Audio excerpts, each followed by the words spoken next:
Okay folks, welcome to the highlights programme for round 2 of the Longford Senior Championship. Another busy weekend, strong performances, close contests and some important wins. So join us in a couple of seconds or a few minutes and we'll have a look at all the key moments from the second round matches.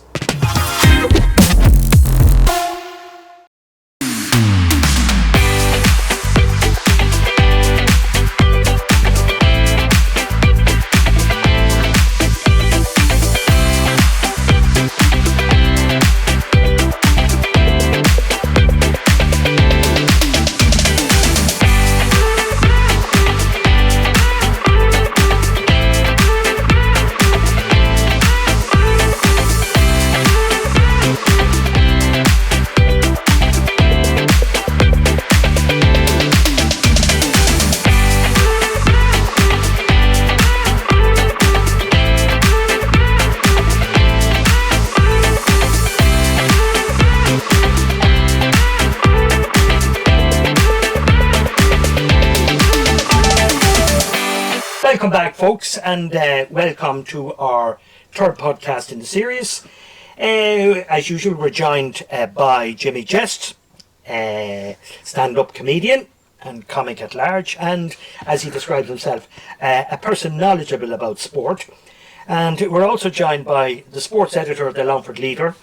According to Joe O'Brien, doesn't know too much about sport, Podgy O'Brien, and myself, I know nothing about anything. But that's the story. So remember lads, a couple of weeks ago we were looking at AI and we were talking about AI and of course Podgy, you made a very inappropriate reference to me and my pedigree. So we messed around with a little bit of AI and we came up with these baby photographs of our panellists. So this is me. This is me, Podgy. That's you, Podgy, and I can't get your one up on this here, so I'll give it to you now in a second. Yeah, I couldn't come up with one for me. No, we have one for you. Let me see, where are you now? Oh, you kill him. That's it. Oh. So this is one of Jimmy Jest. What do you think, Jimmy? Does it look like you? It's spit of me, yeah. It's the spit of you. It even has me watch on him. So what we're going to do in future, folks, is we're going to get the three babies, as it were, the three amigos to take over from us whenever we go on holidays. And with the beauty of AI, it is very, very possible. Good. But we'll see that. I'm back from your holidays. Yeah, but you can go again, can you not? Yeah. Right, lads, so it looks in Group A then, if we just go through the actual results. St Mary's versus Granard, it was 15 points to Granard, and Granard were 20. They overcame Granard with a strong second half display, pulling clear in the latter stages to win by about 5 points. Mostrim versus Clonguish. Clonguish came out the eventual winners there. Father Manning Gales and Longford Slashers. Father Manning Gales, I think, put it up to Slashers a bit, did they? They did, that's right. Jesus, But Slashers came out eventual winners, 21 points to 14. Gary Gedmond had a very exciting draw with Kilo Young Emmets, and Gary Gedmond just clinched it in a last gasp equaliser when Kyle Kenny popped up with a score right at full time, but earning a deserved draw at Pearse Park. Kilo, I think at half time you could say, were definitely under a bit of pressure, but they came back and got a couple of good goals early on in the second half, and eventually, it was a draw. Rathcline and Abilara, sort of unexpected. So they've 2 wins from 2 now. They beat Abilara by 8 points. And again, key players were Shane Kenny, Ray Fallon led the scoring for Rathcline, and that puts them top of Group B. Group B, yeah. Absolutely. Yeah, joint with Clonguish. And then Clonguish and Mullinachta. Clonguish had a dominant second half performance to blow Mullinachta away, and of course Mullinachta were hit by injuries to some key players, Shane Mulligan, Jason Matthews and Emmett Brady, so I'm sure that will have consequences going forward. So looking at the tables, lads, if we look at the table here, group standings, Group A, Dramard on 4 points, Clonguish on 4, Kilo 3, Carrick-Edmond 1, Mary's Granard 0 and Mostrim 0. So any comments, Jimmy, on the positions of any of the teams there? Surprises or teams who you think are higher than they should be or lower than they should be? Well, obviously the first team there, Dramard, 2 huge wins for them. We probably put down the first win against Mostrim as being expected, and maybe that Mostrim were very weak and Dramard were that much stronger.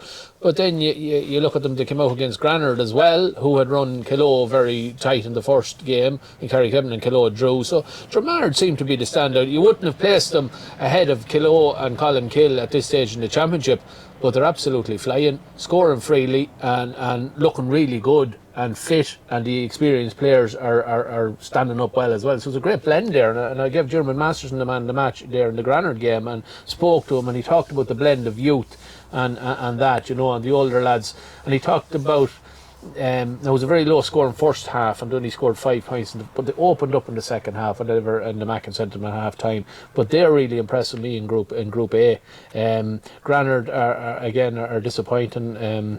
They were poor against Dramard, I thought, in the second half, and when they were 5 points down coming into the closing stages, they failed to push up and try and get them scores. So Dramard for me are the standout team there. Just on that Dramard thing there, they probably played we won't call them easier matches because they still have to play Clonguish, Kilo and Carrick-Edmond. So I mean they could still end up at 4 points, Jimmy. They could still go through because they have Granard now on the head-to-head. Granard are the team in trouble there now, because even if they get the 4, and for argument's sake them and Dramard finish level, well, Dramard will go through on the head-to-head. So the team with it all to do is Granard. Yeah, absolutely. And so they could end up in the relegation pot, or but where are they going to get their wins from? They have to look at Carrick-Edmond and Mostrim as being 2 possible wins. They're 2 games they have to win, and for Carrick-Edmond, for those 3 teams, those 2 games are the games they all 3 have to win. Those 2 games that they're playing. Carrick-Edmond there against Kilo, you fancy Carrick-Edmond? Carrick-Edmond were very, very strong. Held Kilo to 4 points in the first half. And missed a couple of goal chances as well that they could have been further ahead, and the disallowed goal, and maybe we'll talk about that later on, if that had gone in and counted, Carrick-Edmond, there'll be a kick in them. There'll be a kick in a lot of teams, Padgy, because Mostrim are fighting for their senior survival. They've been seniors since 1968, and that's huge for any club to hold on to that. I don't know where, but there are the 2 games. The Carrick-Edmond game against Mostrim and the Granard game against Mostrim, and the Granard game against Carrick-Edmond are the 3 vital games in that. And I think Mostrim play Carrick-Edmond next, if I'm not mistaken. Mostrim are playing. Are they? Yeah, that's going to be vital. That's normally a tight one, Jimmy, isn't it? It is normally tight, yeah. There'll be a lot of tension there between. Well, the look teams, at Pachi. We'll get you to look at Group B. So if you look at the standings after round 2, Rathline on 4, Clonguish on 4, Abilara 2, and then Mullinachta, Slashers, and Fathermanny Gales all on 0. Again, any there that you're surprised by? Well, you'd have to be surprised by Rathline, because Rathline are after beating both Mullinachta and Abilara, and you wouldn't be kind of expecting for them to win them matches, but I haven't seen them against Mullinachta. And Mullinachta, people are saying they're kind of writing them off, and heavy defeat last week, but they finished strong in that match against Rathline, only lost by a couple of points. Now, when you transfer the result last week then over to the Abilara match, it was all about Rathline. So Mullinachta are not gone just yet. The key match there is them and Longford Slashers. And what about those injuries that I highlighted earlier? Well, Jason Matches went off very early. It was a huge loss for a team that's kind of strapped for players. And is it serious, do you know, or did you get any feedback? It must have been serious. I didn't get any feedback. It must be serious when he went off after 9 minutes. Shane Mulligan went off just before half time. And Emma Brady, who was playing well, like Emma Brady had a good year, even in the league. Kind of versatile. He play him in defence, wing back, you can play him up front, whatever, And then, let's not forget that Aidan McGilligan, he was suspended. He got a 2-match suspension now. Was it 2 matches? No, he said it was only 1, but he got 2, so he's back the next day as well. So if they can get those injured players back on the pitch, and Gary Rogers is back. Gary was in Australia, and Gary came on as a sub. So they have the old brigade there, well, I wouldn't call them all, but their vast experience. So just wouldn't rule them out just yet. But just looking at the teams in trouble, I think. Well, just that table there, Slashers have 2 points, so they're actually ahead of Mullingar. They are, but Slashers they beat Father Manning Gales and the Hammer. Now, this table is wrong. Father Manning Gales, yeah. All right, so Slashers are 4th there. Is he there? See, Slashers have 2 points. I bet the Gales last. All right, I better read that out again, lads, and then. So the Group B standings after 2 matches are Clonguish on 4 points, Rathline on 4, Abilara have 2, as do Longford Slashers, Mullingar and Father Manning Gales are both on 0. Now we'll cut into the Father Manning Gales. I haven't seen them playing as well now in a long time, and even when they're intermediate, they were very good in the first half against Slashers. In my opinion, they could have scored 3 goals, open up the Slashers' defence. But as I say, they target that match to try and stay in contention. So it's going to be very tough for them here on in now. And I think they're playing Rathline next. So Rathline to be looking at clinching their place in the last 8, couple against the Spear. Yeah. So we'll take it that obviously Abilara are not over it either, so they could be in a bit of a spot about Yeah, Clonguish next. So if they lose that, they'll still only have 2 points. There you go. It's going to be very tight to call. So then they have to play Slashers as well. So I mean, it's and they're suffering now. They did Gilligan came back there. He was brought on late on, so he must be back fit again. But they need everybody back. And the Robbie Smith went off injured. I don't know how bad that is, but again, it's probably ricochet on thinking that. But you take gamble on Robbie. Yeah, well, he was there. He wasn't strapped or anything. I saw him in the dugout standing, so hopefully it wasn't too bad an injury. It's a big loss, Jimmy. What you call it, Kieran Scanlon is a huge loss. Yeah, I think he was in America or somewhere. He had a huge year last year in their championship win. I think he'll be back for knockout stages, but he'll be back in time. That's the question. Yeah.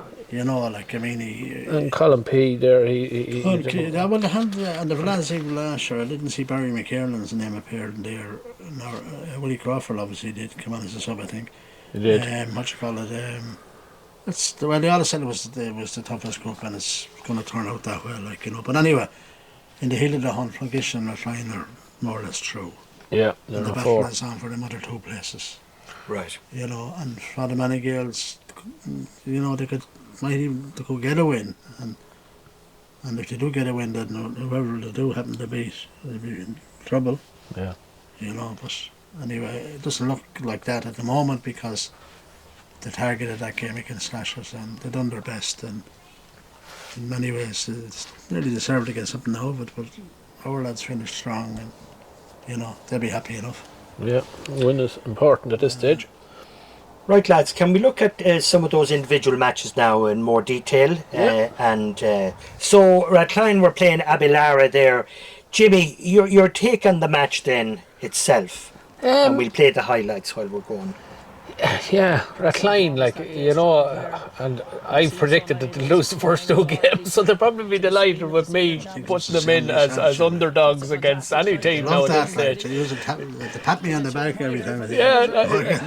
I didn't see this coming at all, and maybe we should have after talking about the injuries that Abilara were coming into the game, but Rathline are really impressive. They're really playing a lovely style of football, and they're getting the scores. I was really impressed against Shane Kenny. Every time the ball goes into Shane Kenny, it's a danger. He's a goal threat every time. No goals came on Saturday, but he's a goal threat. Cian Gilmore doing very well. Shane Ryan coming forward. David Rooney centre. Although Jacob Kajan there and Harvey Mike, they've quality players all over. I mean, we shouldn't have underestimated them at all because they're to score 18 points and never really were in trouble against Abilara, you have to say, apart from a disallowed goal from Caelan Lynch in the first half. I thought it was a dodgy sort of a contentious issue. I don't know, were you with that game? Patrick done that one. Yeah, he pulled him for square ball. I thought he ran in and punched. It would have levelled things up at the time if he had got it, I think, or put them within a point. But that was the only time Rathline seemed to be in danger. Robbie Smith, as we say, is a huge loss and a huge scoring power for Abbey. But Rathline hugely impressive. Lads, am I wrong in thinking that when I look at Rathline and Clonguish are the same, and they both have players, like it's straight towards goal and they're running hard and fast, like very exciting stuff. I'm not sure whether other teams have quite that style of play. A lot of pace. Podgy.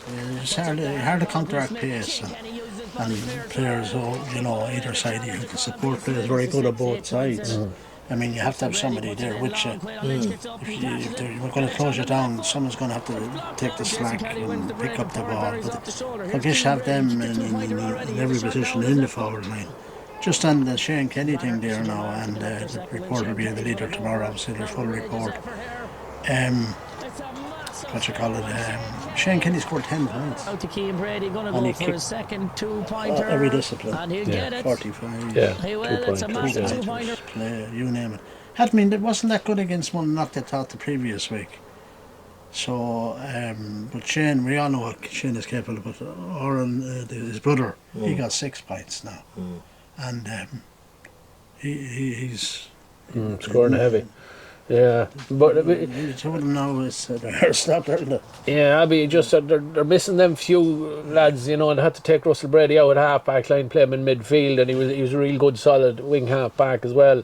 So they're just lacking the few Colin P out of the backs. Well, he was there, wasn't he? He played. Yeah, but if you lose a few players, and I was just thinking about what you're saying, Mick, about driving forward. The new rules really suit those sort of teams who have the ability to get forward at pace. Because with the opposing team having to leave 3, they can no longer push everybody back to stop that run. They have to leave the 3 back. And at one stage in the All-Ireland final, I was looking on Sunday where there was 3 Donegal men, and they were on the halfway line, and there were obviously the 3 lads that had to leave, and they were looking, it was like cattle looking over a ditch, like they could go no further, they had to stop there, and they wanted to, you could see Jez, but they can't. And it suits teams, it suited Rathline, it suited Dramard, where they've got attacking backs coming forward, and the inability of the opposition to pack the defence to stop them. Right, lads, will we move on to the Clonguish and Munalyacht match? Podgy, what do you think about that? You can be nothing but impressed with Clonguish. They demolished Slashers the previous week. And even in the first half, I know there was only 3 points in at the half time. Jack Duggan missed 2 goals, but he scored whoever's in. Yeah. He particularly now, you could see him, he was like a knife through butter on a lot of occasions. He's a big tall guy and he's lots of pace. And then you have the two small men in the corner who are dingers, Cormac Flynn and James Hagan. And James Hagan in particular is nearly remarkable because they need the ball, they need to get it fed to them, this is the whole thing, But they have Michael Flynn, of course. Michael, he was well marked and Patrick Fox was on Michael, because they said, we take Michael out, we have a bit of a chance, but it's hard to do that against Clonguish. When the forwards everywhere. One player in particular is actually playing well. He was a forward. Started off as a forward. As Matthew Flynn, he's a wing back. You see, they can they're versatile. They can play them anywhere. And as I say, it'll be midfield, and Peter Hanley looks great shape, and got a couple of points, a big strong guy, Actually, I only realised that I've spoken to him many occasions now, and you don't have to be too tall to be towering over me, but in the field of play, I know at the first game against Slashers, he goes up and he gets a punch down from a kick out, and so powerful, Yeah. And the fact that he's in such good shape now, he's probably the fittest I've seen him now, Yeah, he had injuries earlier on. And Andrew Flynn has to come back. Andrew has to come back. Andrew is injured at the moment now. Talking to his dad the other night there at the Carrigavan Kilmay, he said it's a quad. So I don't know how long he'll be out for, Jimmy. Oh yeah, but he'll figure at some stage. It doesn't matter in a sense because they're going to go through on it. But they'd like to finish top, because if you finish top, you can't play the top team in the other group. Yeah, they're playing 4th place. That'd be, say, Colin Killer or Killow, looking like. Yeah, so you're probably going to be playing Granard or Carrie Cadman, I suppose. Some of the ones that you were talking about, that they were battling for their lives. Yeah, that's what you're up against. Clonguish. Clonguish in the So that's quarter final. Clonguish without any argument into the semi-final. And when we were talking about predictions, because you predicted they were going to win the championship, I thought maybe they were a year too soon. But the way some of them young lads are playing, you'd swear they were playing senior football for years. Like to come up against dogged defenders like Patrick Fox and them guys, and to in and out of them like that. James Haggin, small little lad coming out of minor. But knows where the have goals they are. not been bloodied, for want of a better word, over the last 2 or 3 years anyway? Yeah, but not against big men like that Clonguish have, or for that Mullinachta have. Mullinachta, yeah. Like big men that would go through you for a Up short to this, one. they have players equally the same size as These boys are themselves. able to go around them and jink them and dive. It's brilliant to And watch. creating goal chances, like for fun. So like, I don't know many to go against Slashers, but obviously they got 4 against They didn't score any. It was 28 points in the didn't first. score any. No, on the first day. Yeah. Gas, and you think, Jesus, how did they not score it though? Yeah, you'd wonder. I know, like, because I mean, they create these But like the blinding attacks. 60 points scored in the first 2 games, and average 30 points. Now, we talked about them, you thought maybe it might be a year or two, but last year I felt that was the situation. But the struggle in the group, they just didn't get going at senior level as a unit. And then when they got through, they ended up playing Clonguish. And Clonguish at that stage of the championship, very hard to beat. Clonguish went by a couple of points, and really, like Clonguish went very close to winning it after. Maybe should have After won the it. replay, sure they just. But fair play to Abilara. Abilara they were all out. They want to get the monkey off the back after losing all those finals a few years ago. But as you say about Mullinachta, like they're coming in now having to get out. They're 2 games down, 2 losses, coming up against Slashers. They'll be gunning for Slashers. They'll have to win that game.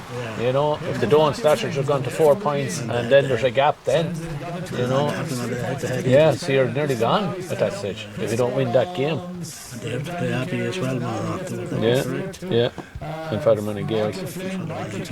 They'll all be there again, Fatherman and Gales for 2 points. But Hodgie,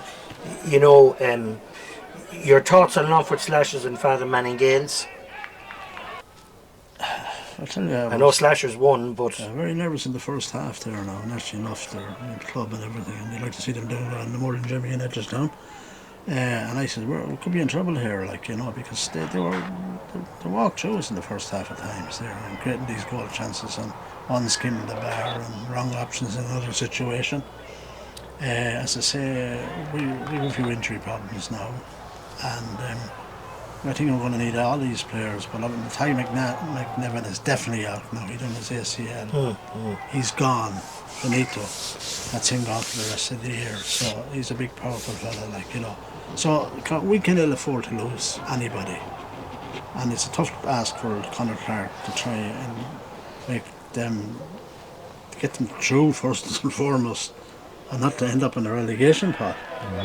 Because, you look at Edgerstown there, almost shocked Clonguish. They're not going to come in easy touch now on the relegation all of a sudden. You have to do that. Father Manning Gales proved against Slashers. There's going to be no easy games in no that cannon relegation. fodder there. No. So whoever ends up in it, are going to have to work and earn it to stay a senior. So Slashers improved in the second half, and I thought the Gales ran out of steam because the high intensity of the first half kind of caught up with them.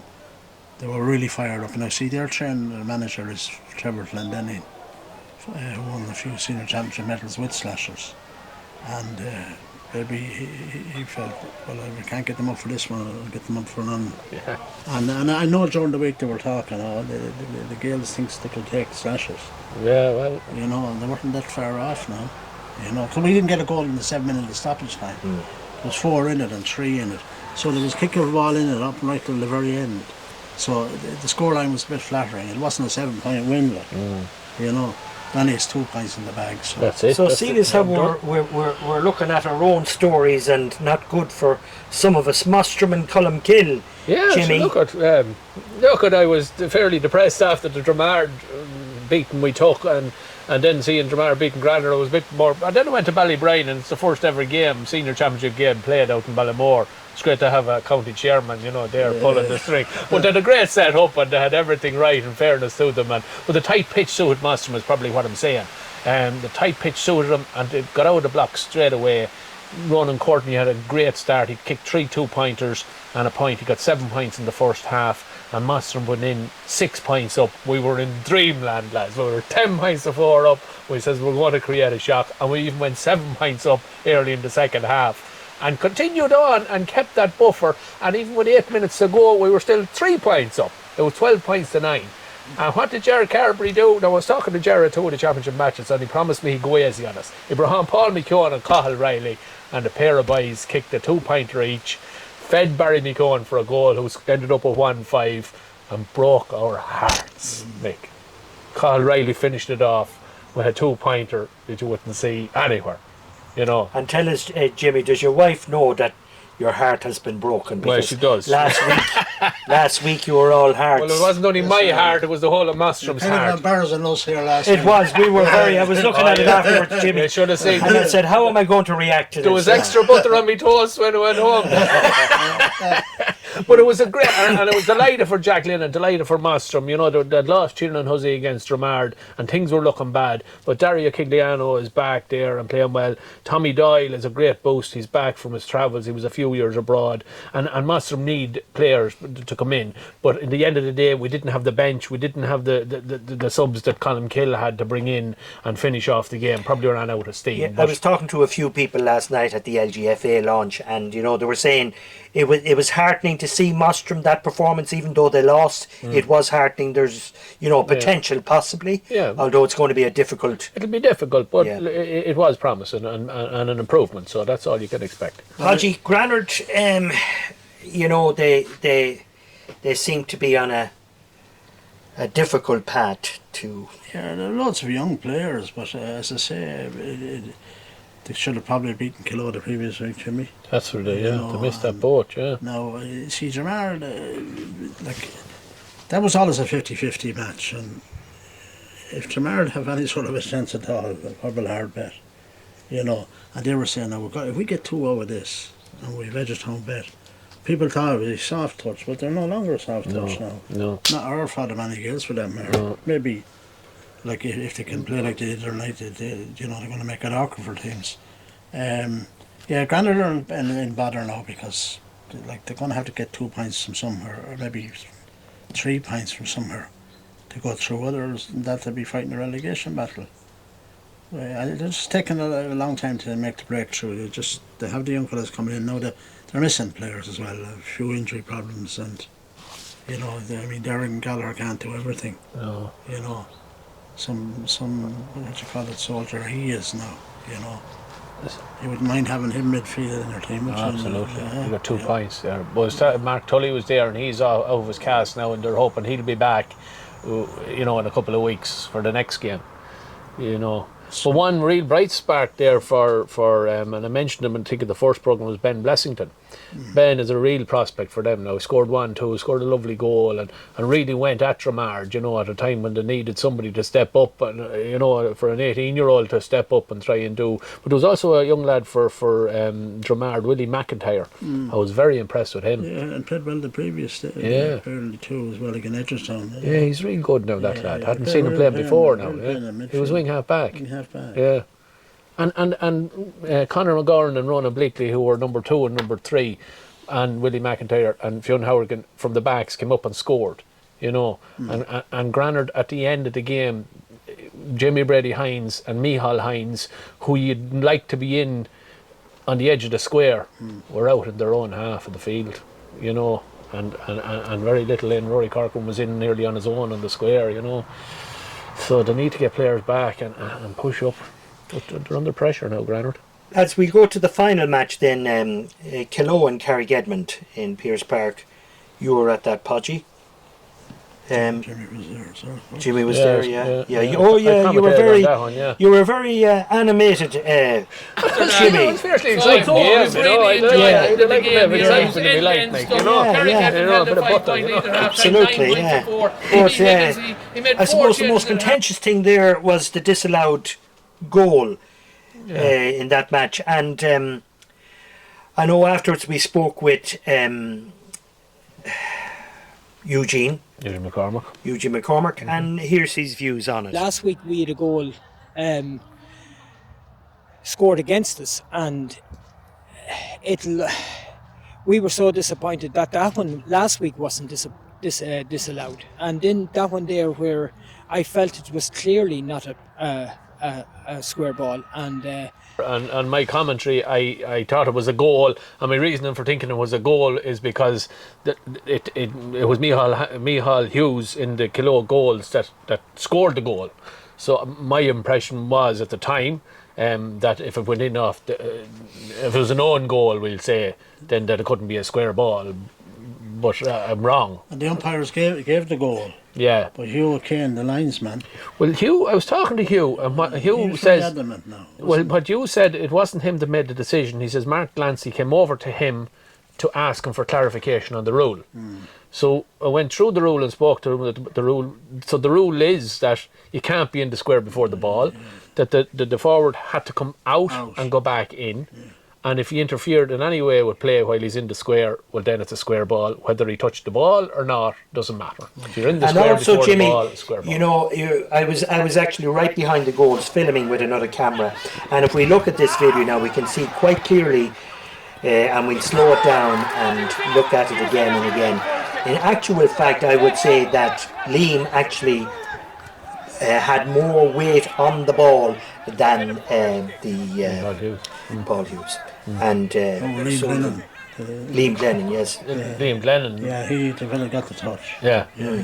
Yeah, but it went in off. Well, look at there. That's That's Yeah, it doesn't see look, there, it as you looks- can see on the video now as we're looking at it, lads, it doesn't actually go in off, what's that chap's name? Micheál Hughes. Micheál Hughes. It doesn't actually go off Micheál Hughes. You can see Liam Glennon has more of a say in terms of the trajectory of the ball, do you know what I mean? So, And I gave Ed Maguire man of the match that day, and Aidan had a great game. They isolated him in the forwards. But I spoke to him immediately after the game about the goal and what his thoughts. And what he said was he appreciated the ref the way he explained it to them. And he gave it quite clear and left them in no doubt as to why the goal was disallowed. And Aidan didn't make any qualms about it. He says, as long as we're told and we're explained, and credit to Mark Nancy and Hugh Kane and his umpires for and that, I'd say there's a lot of, I don't know the rules. Sometimes, you're talking and I haven't a clue why this is the case or whatever, but I think our ordinary Joe Soaps really are not familiar with the rules.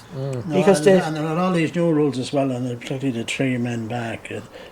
People, even the refs are getting it hard to. The supporters can't follow it anyway. No, it's difficult to know because what you're not going to be looking back at the full back line and the ball up the other end Yeah. of the team of the back line. Well, I was at a minor match. no. Mostrim were playing Keena last night over in Keena in an Old C Shield final. And Mostrim won. Great to see Silverware coming, but that's not the point. But David Reynolds was ref, and he had no umpires, he had no linesmen, and you're expected to do all that. But at one stage, Keena had only 2 men back, so I was roaring at him.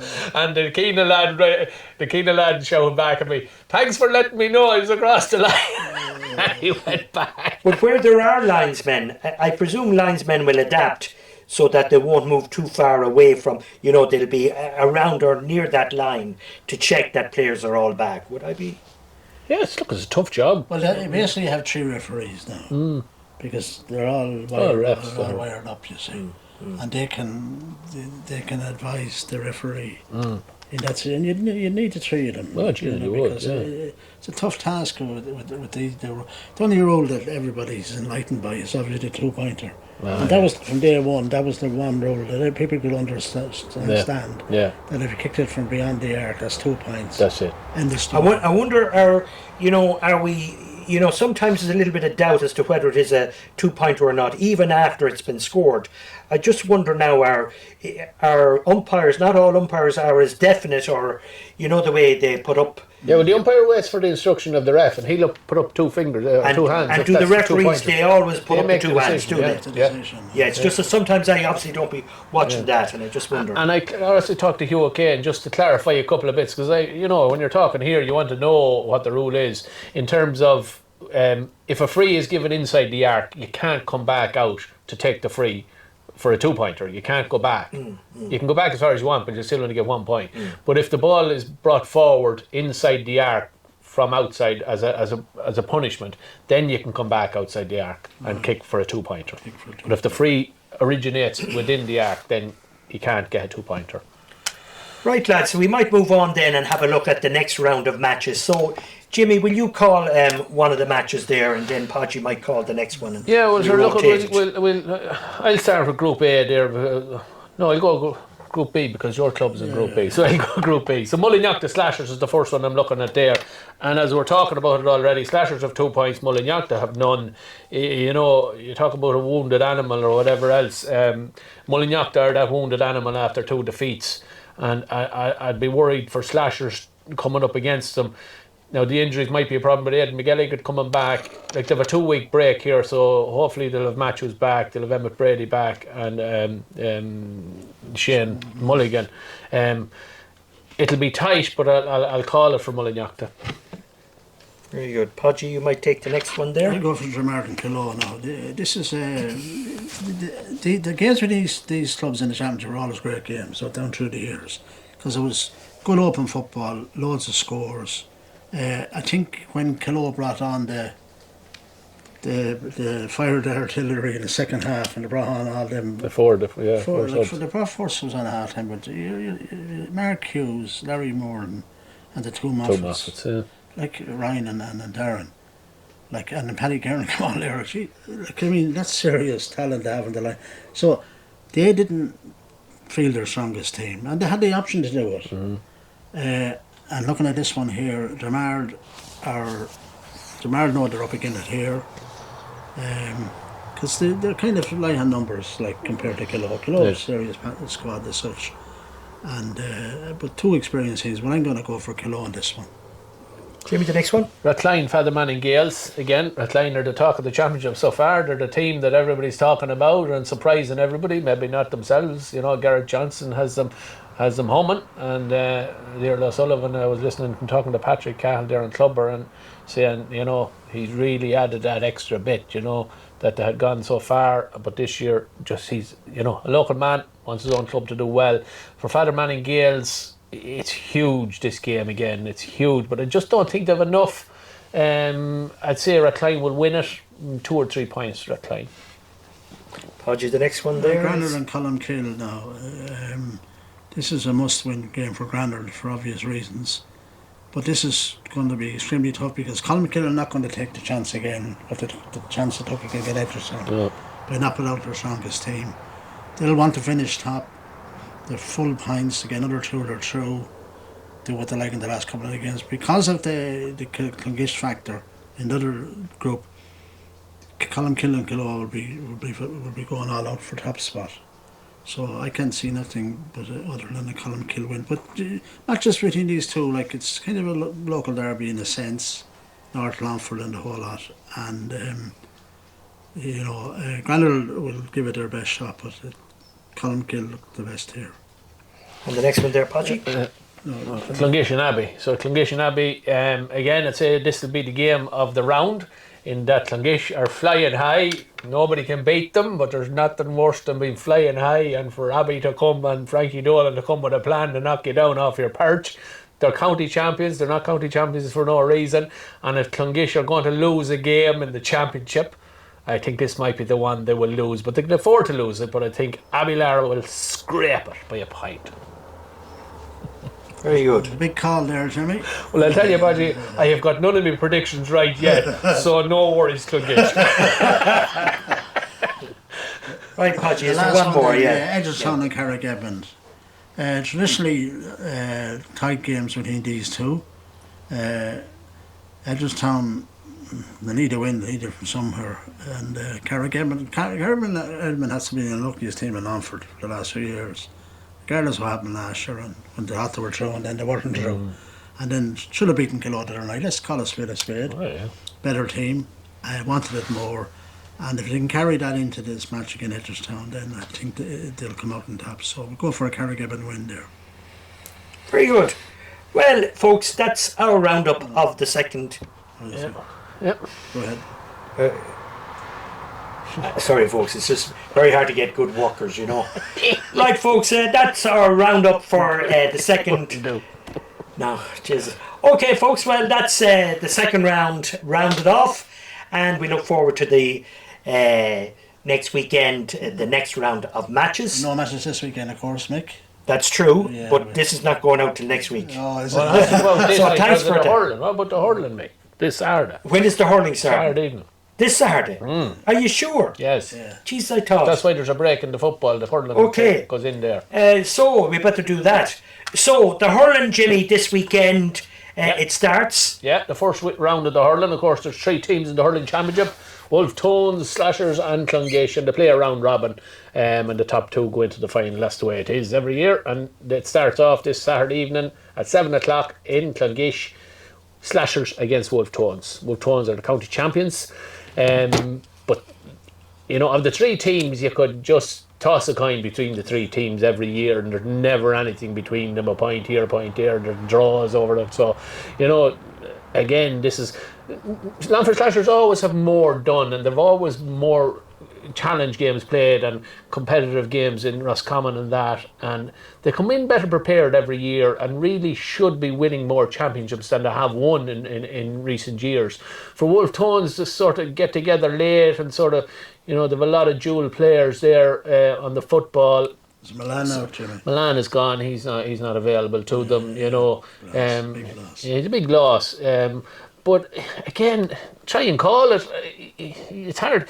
You'd have to give Slashers probably the nod, and I'm not saying that just for you know, to be devil's advocate, but I think they probably will win by maybe 2 or 3 points, I'd imagine. You know, and then the losers will go through then to play Clonguish in the next round, and then it'll be the Slashers against Clonguish then in the final round. But again, the Longford Hurling Championship, it's a toss of a coin between any 3 teams, but the winner on Saturday, Clonguish are probably the least of favourites. It's between Mostrim or Wolf Tones and Slashers, I think, to win the championship this year. Very good. Well, folks, that's our. Oh yeah, we have the intermediate championship is starting on Wednesday, isn't that right? Podgy, do you want to say anything about that? No, that's the junior A is starting tomorrow night. Yes. And there's only one Solly Junior club left now in Longford at the moment. That's League and Sarsfields. They'll be hoping to do well, but 4 qualify out of 6. So you'd expect. Well, that's tomorrow night anyway. Yeah, so it'll be a done deal. So we can't really. The intermediate championship, Mick. Now it's starting later than usual, but very competitive affair.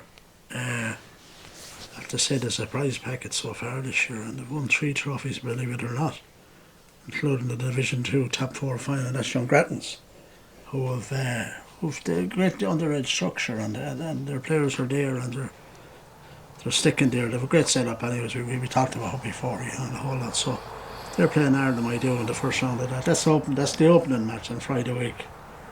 So hard one to call this one now. It's a sneaking feeling that the Grattans might just shade this, but just hard to call, you know.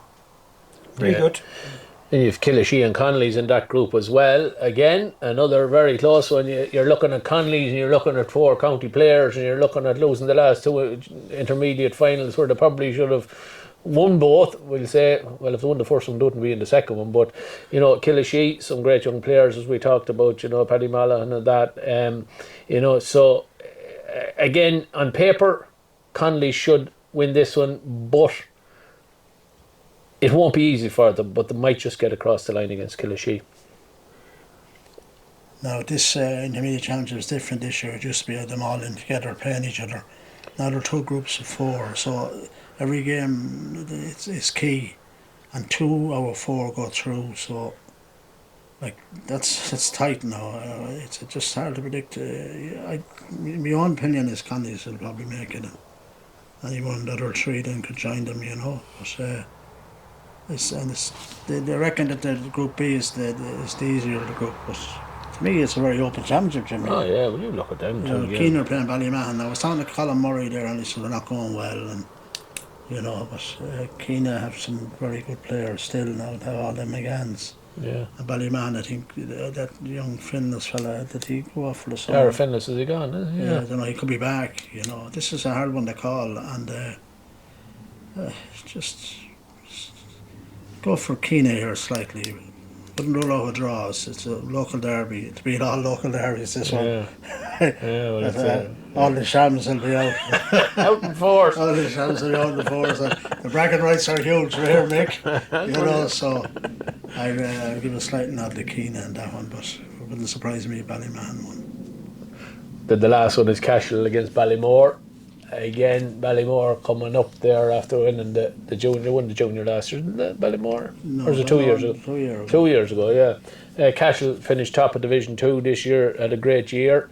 Really impressed. I saw them there in their last league game. Really impressive. I think they'll win this game comfortably. And looking at that group of 4, I'd imagine Cashel would be favourites to come out top of that group of 4. Very good. So I think that's more or less everything covered, lads. Yeah, I just wanted to mention there the Mostrim game, and Patrick Cahill mentioned it on, and I forgot to say this last, but young Caleb Lynn, he wears number 29, and the reason being that Mostrim have retired the number 7 jersey for this year anyway, in memory of Alan O'Hara, who we lost there. And I just wanted to mention Alan there. He was a great club man, hurling football. He was always coaching young lads. He was a minor selector as well. So just to remember Alan and his family. Played in the county final there. Played in 21, He was number 7. Yeah. He was an all-rounder. Oh yeah, and comes from a great family. His father was in goals for Mostrim, his uncle Mickey, a legend with Longford. So, he's really lost to the club and more so to his family. And I taught him many years ago in Granard, and I have fond memories of the bit of crack with him, Yeah, he was good crack, Alan, He always had a friendly way of and a smile and a bit of crack. Yeah. Okay, folks, to those of you who are going through tough times, of which there are many, hopefully you'll get some sort of relief from that. But look at folks, going forward, mind yourselves out there, and we'll meet you in a couple of weeks. So from myself, mind yourselves. Good luck. And Podgy. Always a pleasure. Always a pleasure. Pleasure's all his. Right, lads, that's it. Thanks very much.